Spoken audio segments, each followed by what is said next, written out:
Hello viewers, welcome back to my channel USP logs. ಇವತ್ತು ಸಿಂಪಲ್ಲಾಗಿ ಕ್ರಿಸ್ಪಿಯಾಗಿ ಗರಿ ಗರಿಯಾಗಿರುವಂತಹ ವಡೆ ಮಾಡೋದನ್ನು ನಾನು ತೋರಿಸ್ತೀನಿ. ಇನ್ನೂ ಯಾರು ನನ್ನ ಚಾನಲ್ ಸಬ್ಸ್ಕ್ರೈಬ್ ಮಾಡ್ಕೊಂಡಿಲ್ಲ ಅವ್ರು ಪ್ಲೀಸ್ ಸಬ್ಸ್ಕ್ರೈಬ್ ಮಾಡ್ಕೊಳ್ಳಿ. ಪಕ್ಕದಲ್ಲಿರೋ ಬೆಲ್ ಐಕನ್ನ ಕ್ಲಿಕ್ ಮಾಡಿ.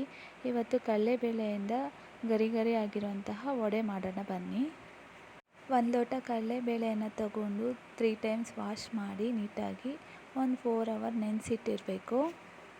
ಲಾಂಗ್ ಟೈಮ್ ನೆನೆದ್ರೂ ಚೆನ್ನಾಗಿರಲ್ಲ ವಡೆ. 4 ಅವರ್ ಇಲ್ಲ 2 ಅವರ್ ನೆನೆದ್ರೂ ಸಾಕಾಗತ್ತೆ. ಯಾಕಂದರೆ ಜಾಸ್ತಿ ನೆನೆದ್ರೂ ಮೆತ್ತಗಾಗ್ಬಿಡುತ್ತೆ ವಡೆ. ಎಷ್ಟು ಬೇಗ ನಾವು ನೆನೆಸಿ ಬೇಗ ಎತ್ಕೋತೀವೋ ಅಷ್ಟು ಬೇಗ ಅಷ್ಟು ಚೆನ್ನಾಗಿರುತ್ತೆ ಅಷ್ಟೇ. ಇರೋ ಬೇಳೆನ ಒಂದು ಮಿಕ್ಸಿ ಜಾರಲ್ಲಿ ಹಾಕ್ಕೊಂಡು ರುಬ್ಕೋಬೇಕಾಗತ್ತೆ. 1 ಜಾರು ಇಲ್ಲ 2 ಜಾರು ರುಬ್ಕೊಂಡ್ಮೇಲೆ ನಾವು ಅದಕ್ಕೆ ಮೆಣಸಿನ್ಕಾಯಿ ಬೆಳ್ಳುಳ್ಳಿ ಸೇರಿಸ್ಬೇಕಾಗತ್ತೆ. ಅದು ಸೇರಿಸಿದ್ರೇ ಟೇಸ್ಟ್ ಚೆನ್ನಾಗಿರೋದು. ಚಿಲ್ಲಿ ಪೌಡರ್ ಅದೆಲ್ಲ ಸೇರಿಸಿದ್ರೆ ಅಷ್ಟೊಂದು ಟೇಸ್ಟ್ ಇರಲ್ಲ. ಅದಕ್ಕೆ ನಾನು ಸ್ವಲ್ಪ ಒಂದೇ ಲೋಟ ಅಲ್ಲ ನಾನು ಬೇಳೆ ಹಾಕಿರೋದು. ಅದಕ್ಕೆ ಸ್ವಲ್ಪ ಮೆಣಸಿನ್ಕಾಯಿ ಮತ್ತು ಸ್ವಲ್ಪ ಶುಂಠಿ ಸೇರಿಸಿ ರುಬ್ಕೋತಾ ಇದ್ದೀನಿ. ನೋಡಿ, ಇದೇ ರೀತಿ ರುಬ್ಕೊಳ್ಳಿ. ನಾನು ಒರ್ಲಲ್ಲಿ ರುಬ್ಕೊಂಡ್ರೆ ಚೆನ್ನಾಗಿರುತ್ತೆ, ಬಟ್ ನಾನು ಇಲ್ಲಿ ಮನೇಲಿ ಒರ್ಲಿಲ್ಲ. ಅದಕ್ಕೆ ನಾನು 2 ರೌಂಡ್ ಆಗಿ ಮಿಕ್ಸಿ ಜಾರ್ಗೆ ಹಾಕ್ಕೋತಾ ಇದ್ದೀನಿ ಅಷ್ಟೇ. ಮಿಕ್ಸಿ ಜಾರ್ಗೆ ಹಾಕ್ಕೊಂಡ್ಮೇಲೆ ಸಣ್ಣ ಕಟ್ ಮಾಡಿಟ್ಕೊಂಡಿರಬೇಕು. ಈರುಳ್ಳಿ, ಕೊತ್ತಂಬರಿ, ಪುದೀನ ಸೊಪ್ಪಿದ್ರೆ ಪುದೀನ ಸೊಪ್ಪು, ಇಲ್ಲ ಪಾಲಕ್ ಸೊಪ್ಪಿದ್ರೆ ಪಾಲಕ್ ಸೊಪ್ಪು ಎಲ್ಲ ಚೆನ್ನಾಗಿ ಸಣ್ಣಗೆ ಕಟ್ ಮಾಡ್ಕೊಂಡು ಇಟ್ಕೊಂಡಿರಬೇಕು.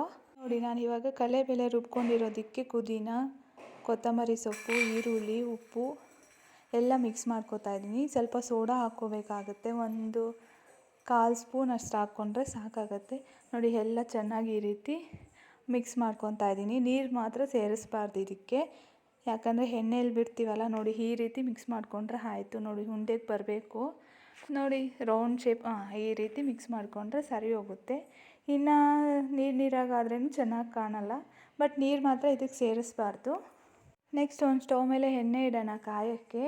ಎಣ್ಣೆ ಮಾತ್ರ ಚೆನ್ನಾಗಿ ಕಾದ್ರೇ, ಸ್ವಲ್ಪ ಕಾದರೆ ಚೆನ್ನಾಗಿ ಬರಲ್ಲ. ಎಣ್ಣೆ ಚೆನ್ನಾಗಿ ಕಾದ್ಮೇಲೆ ನೋಡಿ, ಅದನ್ನು ಸ್ವಲ್ಪ ಉಂಡೆ ಥರ ಮಾಡ್ಕೋಬೇಕು. ನಾವು ಕಲಸಿಟ್ಟಿರೋದನ್ನು ನಿಮ್ಗೆ ಈಸಿ ಆಗುತ್ತೆ ನಾನು ಹೇಳಿರೋ ಮೆಥಡಲ್ಲಿ ಮಾಡಿದ್ರೆ.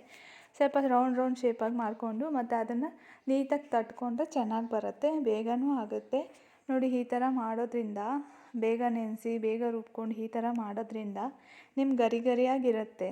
ಏನಾದರೂ ಲಾಂಗ್ ಟೈಮ್ ನೆನೆಸಿ ಆ ಥರ ಮಾಡಿದ್ರೆ ಮೆತ್ತಗಿರುತ್ತೆ. ಇದು ಬೇಕಾದರೆ 1 ಡೇ 2 ಡೇವರೆಗೂ ಇರುತ್ತೆ, ಚೆನ್ನಾಗಿರುತ್ತೆ. ಜಾಸ್ತಿ ಜನ ಬೋಂಡಾಗಿಂತನೂ ವಡೆನೇ ಇಷ್ಟಪಡ್ತಾರೆ.